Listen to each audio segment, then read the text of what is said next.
ગાયો માટે કહેવું પડે કે તમે કંઈક આપો, એ ખરેખર કરુણતા લાગે છે.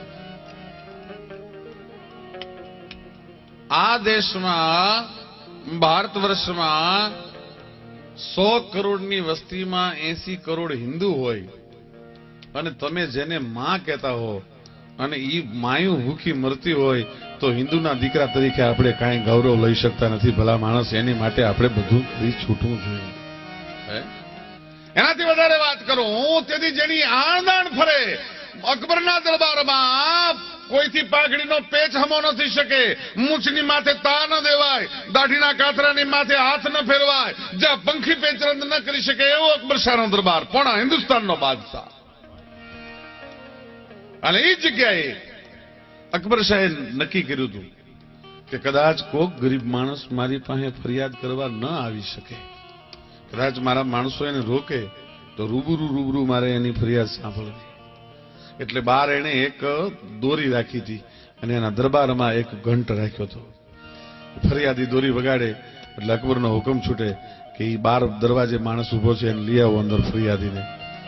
એમાં એક દી ગાય ગઈ ભાઈ, ગાય ગઈ અને દોરીમાં સિંગડું ભરાઈ ગયું. ગાય આમાં સિંગડું કર્યું અને ન્યા બેલ વાગ્યો ભાઈ, ન્યા ઘંટ વાગ્યો. અકબરે હુકમ છૂટ્યો, કોણ છે ફરિયાદી, બોલાવો. એટલે બીજા માણસોએ જઈને કીધું, બાપુ એ તો એક ગાયના શિંગડામાં દોરી ભરાઈ ગઈ હતી અને ઈ શિંગડું હલાવતી હતી એટલે ઘંટ વાગ્યો છે.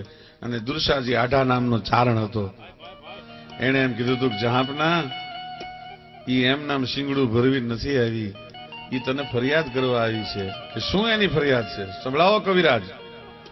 અને તેથી પોણા હિન્દુસ્તાનના બાદશાહને એક ચારણ કવિએ એમ કીધું હતું કે ગાય એમ કે છે કે દુશ્મન છે ને એ મોઢામાં ઘાસનું તરણું લે એટલે પછી એની ઉપર કોઈ દી હાથ ન ઉપાડાય, તો અમે ગાયું તો તરણા ચરીને પેટ ભરી છીએ, અમને શું કામ કાપી નાખો છો, એ ફરિયાદ કરવા માટે આવી છે.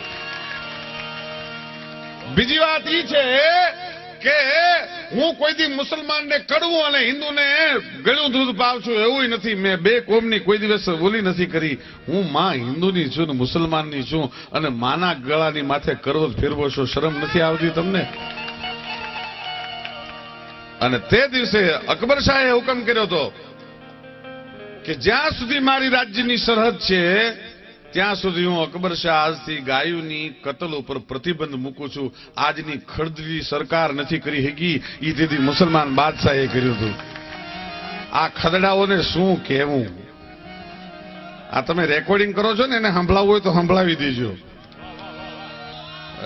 ક્યાં સુધી ખદડા બનીને જીવવું છે મને કાંઈ ખબર નથી પડતી.